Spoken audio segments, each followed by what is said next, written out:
The sun hung low in the sky, casting long shadows over the desolate landscape. Gabriel adjusted the strap of his rifle, scanning the horizon for any sign of movement. The air was thick with the scent of smoke and decay, a constant reminder of the world they had lost. Beside him, Elias exhaled slowly, his fingers tightening around the hilt of his machete. "We should keep moving," he murmured. "Staying in one place too long isn't safe." Gabriel nodded, but his gaze lingered on the ruined buildings ahead. "Something feels off." Elias followed his line of sight and frowned. The town was eerily quiet, too quiet.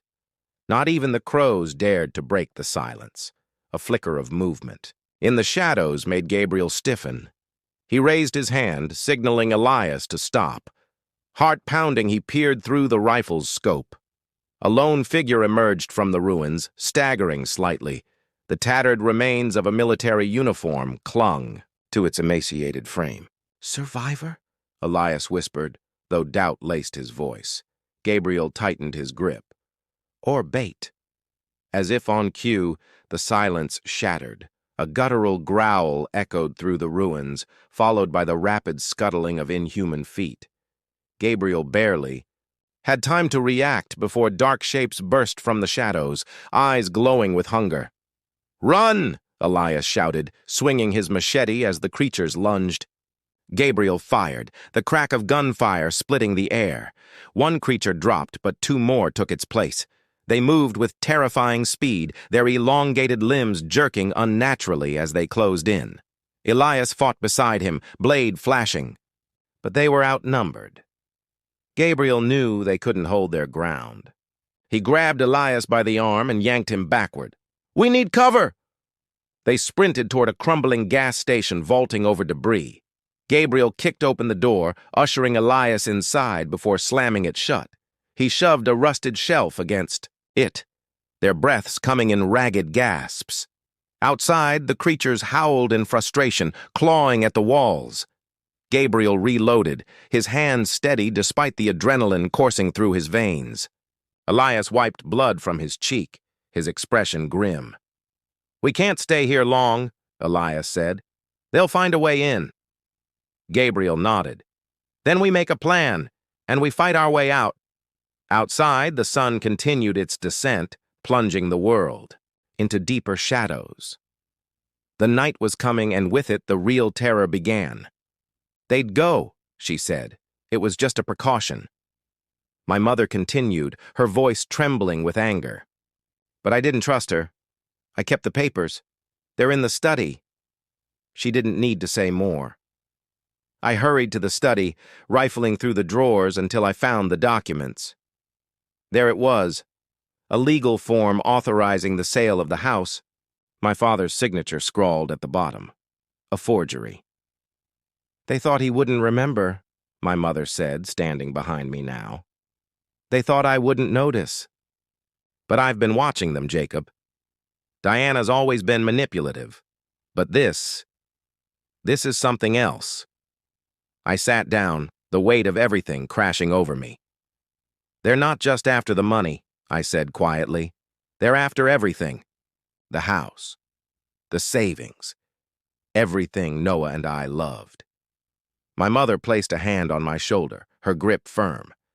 "Then don't let them win. Fight back." Her words lit a fire in me. This wasn't just about me anymore. It was about Noah's legacy, about protecting what little I had left of him. Claire and her family thought they could outsmart me, but they underestimated one thing: my resolve. If they wanted to play games, fine. But I wasn't going to sit back and let them take everything. If they thought I was broken, they were about to learn just how wrong they were.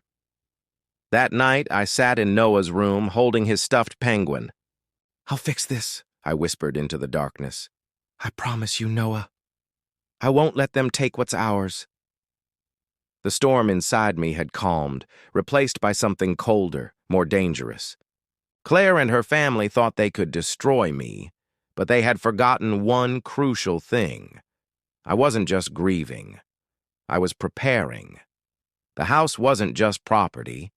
It was a piece of my family's soul. My father built it with his own hands, one nail and board at a time. It was where I grew up, where Noah learned to walk, where we sat through countless nights, holding him through the worst of his illness. It was sacred. And Claire, she wanted to sell it to bankroll her escape. That morning, I called Marcus, an old friend who had transitioned from our high school debate team into a sharp legal career. He owed me a favor. Now was the time to cash in. "Jacob," Marcus said after hearing me out, his tone serious. "This is messy. If they forged your father's signature, we can fight the sale. But we need more than your word. We need proof, witnesses, documents, anything to show a pattern of deceit." "I've got plenty," I replied, thinking of the stack of evidence Mia had handed over and the forged documents my mother had intercepted. "But I need to know how we stop this before it goes any further." Marcus sighed. "We need to move quickly. If they finalize the sale before we act, undoing it will be a nightmare. Let me pull some strings and dig into the legal filings.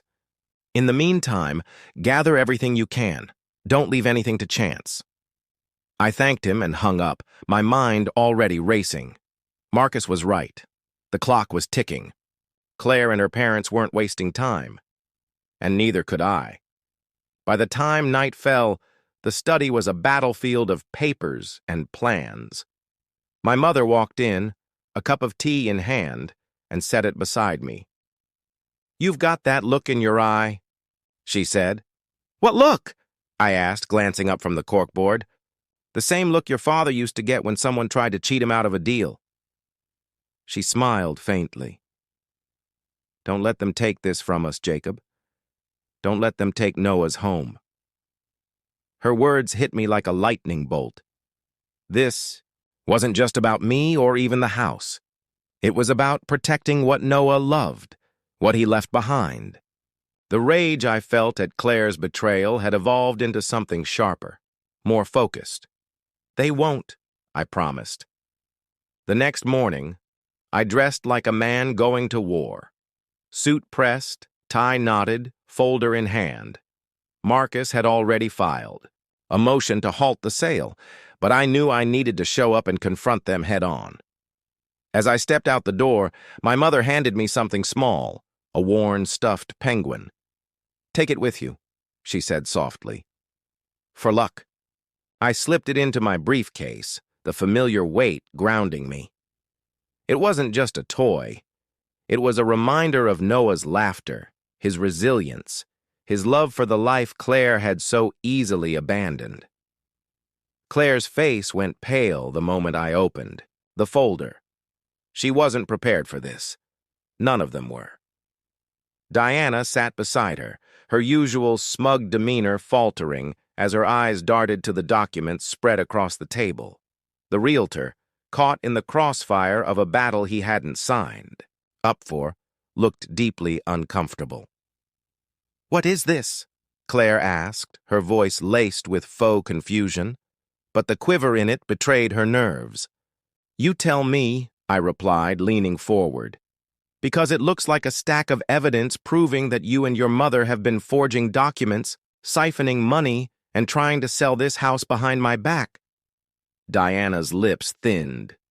"Jacob, there's no need for dramatics. This is a simple real estate matter." I laughed coldly. "A simple real estate matter? This is my home, Diana, my family's home. And you tried to take it away by forging my father's signature. Did you think I wouldn't notice? Or did you think I was too broken to fight back?" Claire shifted uncomfortably, her polished confidence unraveling. "Jacob, please. We were just trying to handle things while you were grieving." I slammed my hand on the table, startling everyone. "Don't you dare use Noah's death to justify this. While I was burying my son, you were plotting to steal everything we built together." Her eyes widened. I'd hit a nerve. The door swung open. Marcus walked in, holding a stack of legal papers. "Sorry I'm late," he said, casually. I was just at the courthouse filing an injunction to freeze all property transactions tied to this house. Claire's face drained of color. You have two options, I said. Walk away now or fight me, and I'll make sure you both end up in court. Claire grabbed Diana's arm. Mom, stop, he's not bluffing. Diana hesitated, but the look in Claire's eyes convinced her. Without another word, they stood and walked out. Their once confident strides were now shaky and uncertain. The legal battle was over. The house was safe. The people who had tried to destroy me were facing the consequences. But the fight wasn't over. Not for me. On a crisp fall morning, I visited Noah's grave. I knelt down, brushing away a few stray leaves, and placed the stuffed penguin at the base of the stone. You'd be proud, buddy, I whispered. The house is safe, and your memory is helping so many people. A monarch butterfly landed on the headstone, its delicate wings catching the sunlight. My father reached for it, but I gently caught his hand. Let it be, I said softly. The butterfly took flight, spiraling upward, free, unburdened, and for the first time in a long time, so was I.